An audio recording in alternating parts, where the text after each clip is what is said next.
बोली विष्णु भगवान की जय।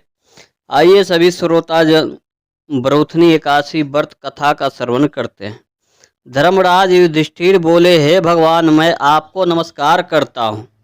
आपने चैत्र मास के शुक्ल पक्ष की एकादशी अर्थात कामदा एकादशी के बारे में विस्तार पूर्वक बतलाया। अब आप कृपया करके वैशाख कृष्ण पक्ष एकादशी का क्या नाम है तथा उसकी विधि या एवं महत्व क्या है।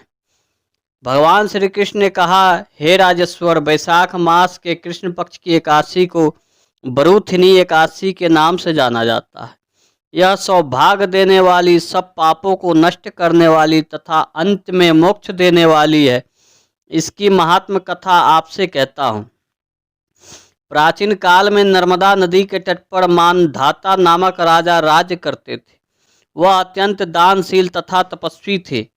एक दिन जब वह जंगल में तपस्या कर रहे थे, तभी न जाने कहां से एक जंगली भालू आया और राजा का पैर चबाने लगा।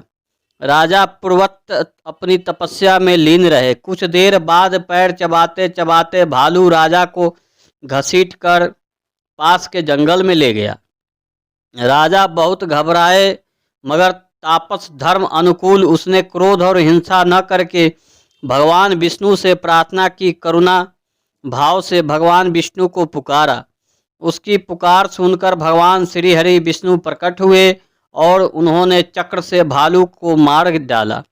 राजा का पैर भालू पहले ही खा चुका था। इससे राजा बहुत ही शोकाकुल हुए। उन्होंने दुखी देखकर भगवान विष्णु बोले, हे बस, शोक मत करो। तुम मथुरा जाओ और बरूथनी एकादशी का व्रत रखकर मेरी वाराह अवतार मूर्ति की पूजा करो। उसके प्रभाव से पुनः सदिष्ट अंगों वाले हो जाओगे। इस भालू ने तुम्हें जो काटा है, यह तुम्हारे पूर्व जन्म का अपराध था। भगवान की आज्ञा मानकर राजा मानधता ने मथुरा जाकर श्रद्धापूर्वक बरूथनी एकादशी का व्रत किया। इसके प्रभाव से राजा शीघ्र ही पुनः सुंदर और सपुन अंगों वाला हो गया। इसी एकादशी के प्रभाव से राजा मानधता स्वर्ग गए थे। जो भी व्यक्ति भय से पीड़ित है, उसे बरूथनी एकादशी का व्रत रखकर भगवान विष्णु का स्मरण करना चाहिए।